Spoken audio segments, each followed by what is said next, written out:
Yes, sister. Can we have the next question? Brother Zakir Naik, Assalamu Alaikum. I'm Namita, a kindergarten teacher by profession.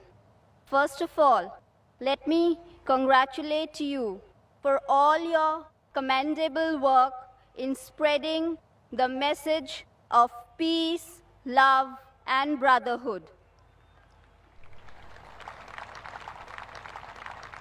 I want to ask you, Brother Naik, if Quran is the God's word, if Islam is truly the way of life, then why are people taking so long in realizing and accepting it?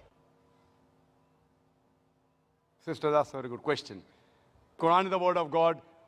Islam is the religion. Why are people taking so long in accepting it? Sister, the straight path is not always easy to follow. Your perception differs. The perception of each individual differs. For example, a person who may not be following Islam, oh, if I accept Islam, he may be an alcoholic. I'll have to stop having alcohol. I may have to stop going out with girls and dating.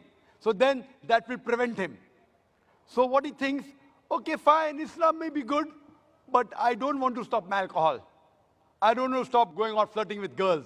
I don't want to stop having pork. So when you learn, there may be certain hitches that may come. Maybe a person may not be alcoholic. Maybe he may not be having pork, but he may think, okay, now I accept Islam. That means for 40 years I was a fool. Oh, I better not accept Islam. Some may think, if I accept Islam, what will my friends say? What will my mother say?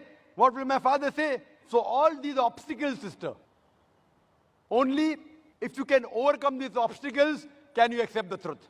So therefore, what you have to realize, that the message is clear. The message is logical. It's absolutely clear. But there are other things which are there in the baggage. A person has to be so strong that, fine, if this is the truth, I'm ready to accept the truth, even if I have to leave my other non-Muslim friends. And believe me, sister, this is only a perception. I know many non-Muslims who have accepted Islam, and yet they have got their old friends. And people tell me, oh, Zakir, don't speak to non-Muslim, you lose the friendship. I've got very good non-Muslim friends also. MashaAllah, they respect me. You have appreciated me. MashaAllah, you're a non-Muslim. So my job is to present the truth. And one more thing, Quran clearly mentions in Surah Baqarah, chapter number 2, verse number 256, La ikrah fid deen. There is no compulsion in religion. Truth stands out clear from error. Our job, sister, is to present the truth. Whether a person accepts it or not, it depends upon him. If Almighty God wanted everyone to accept it, very easy. It's mentioned in the Quran in Surah Yunus, chapter number 10, verse number 99. If he wanted, he could have made all the human beings believers. Very easy. Kun fayakun, very easy.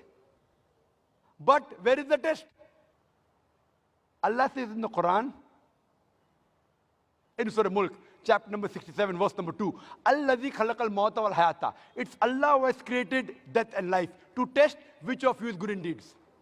So this life, sister, is a test for the hereafter. Now when a person realizes the truth, everything you realize the truth, you don't follow. You may follow 80%, you may follow 50%.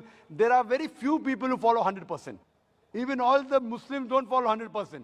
Some Muslims may have bad habit, yet they are Muslim. So what we've realized, sister, the major points of oneness of God and believing in the last and final messenger and believing in the hereafter, these 2-3 points are the most important, sister.